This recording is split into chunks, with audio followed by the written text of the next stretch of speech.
So it's supposed to be internal, not an external religion, which is the problem I have with people. At least we could say it's a problem God has with people. They do it to, get laud from men.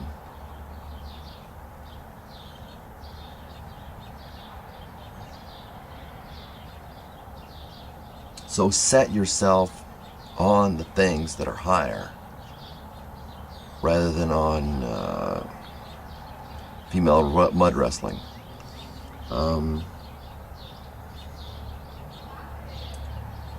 The eye is a lamp of the body. So then if your eye is clear or healthy or sincere, okay, if your eye is clear, your whole body will be full of light.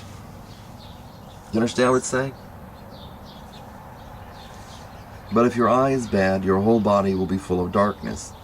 If then the light that is in you is darkness, how great is the darkness? He's saying hypocrisy is worse than just being blind. That it's darker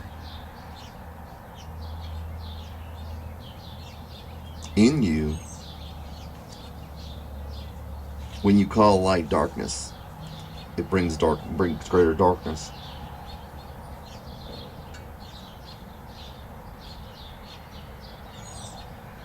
If your eye is bad or evil, okay.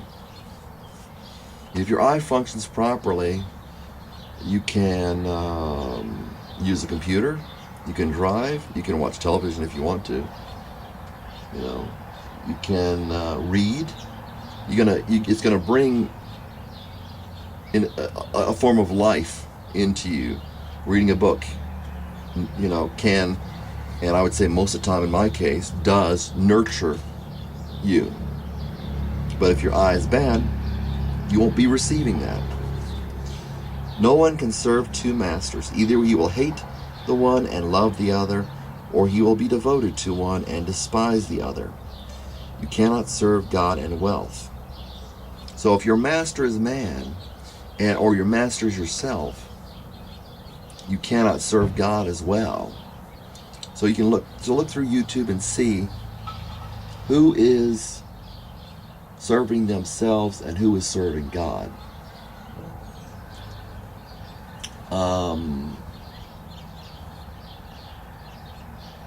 Those who are serving themselves may have a PayPal account. Those who are serving themselves, will listen, will have an open mind. Those who are serving themselves certainly can be and are Christians.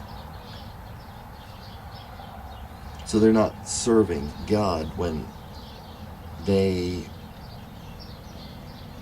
are not listening, when they're not seeing, when they're blind. No one can serve two masters. He will hate one and love the other, or he will be devoted to one and despise the other. You cannot serve God and wealth. You cannot serve, okay. Mammona, Greek. Aramaic, mammon.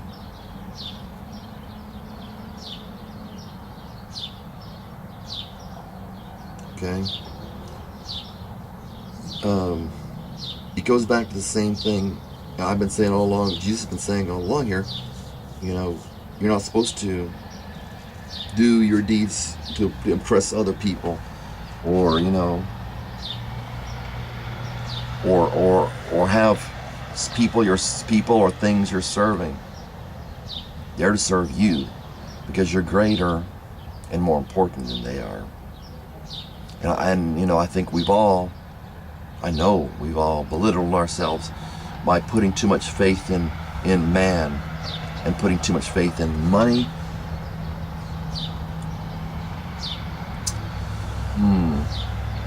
For this reason I say to you, do not be worried about your life,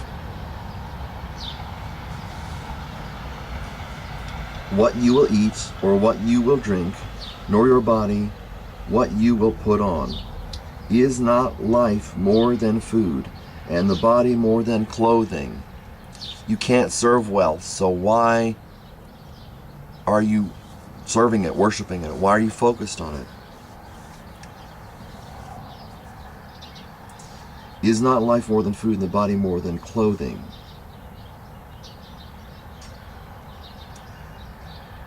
He's trying to get people to stop looking at the world that's around them and start looking at ideals that are greater, especially, how you relate to how you, your attitude.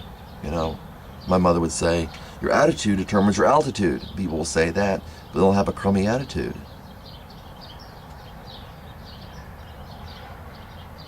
Is not life more than food and the body more than clothing? Yes. Of course I'm supposed to say that. I mean, everybody's supposed to say that because Jesus said it, right? It's things that I say that people have a problem with. Look at the birds of the air. Literally heaven. Look at the birds of heaven. Okay. They do not sow, nor reap, nor gather into barns, and your heavenly Father feeds them. Are you not worth much more than they? So he's saying, you don't work for that. Jesus told his followers, they weren't his disciples, but he told his followers, he said, don't look to, the food, the bread that perishes, but the bread that endures.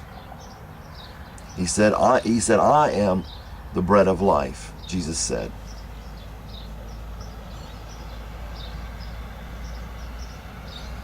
Are you not worth much more than they? And who of you, by being worried, can add an hour? Or it says down here, where is this? Literally, cubit, an hour. Cubit, an hour to his life, and it says cubit to his life or height. And why are you worried about clothing?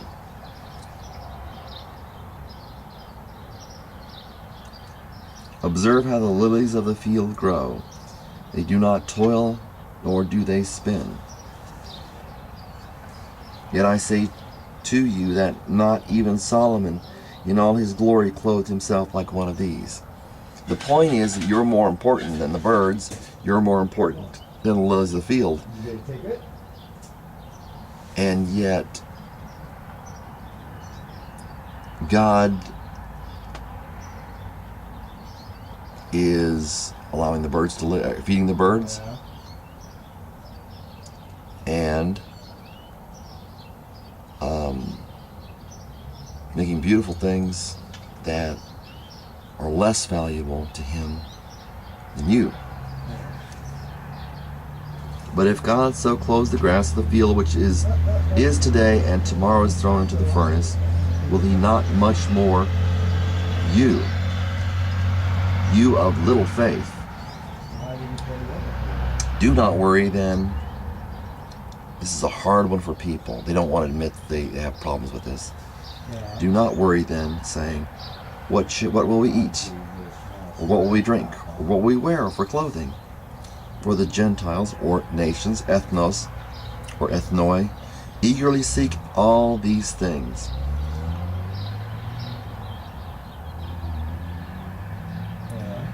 For your heavenly Father knows that you need him. The nations are seeking these things because they're necessary. That's what God's saying. That's what Jesus is saying. Your heavenly Father knows that you need him, but they run after him.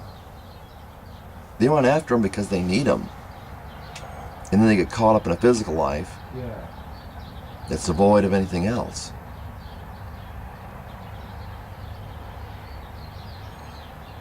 But seek first his kingdom and his righteousness.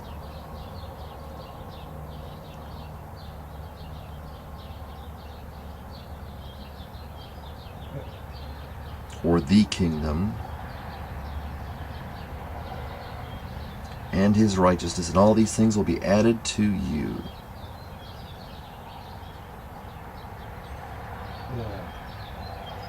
Or provided to you. So do not worry about tomorrow, For tomorrow will take care of itself. Each day has enough trouble of its own.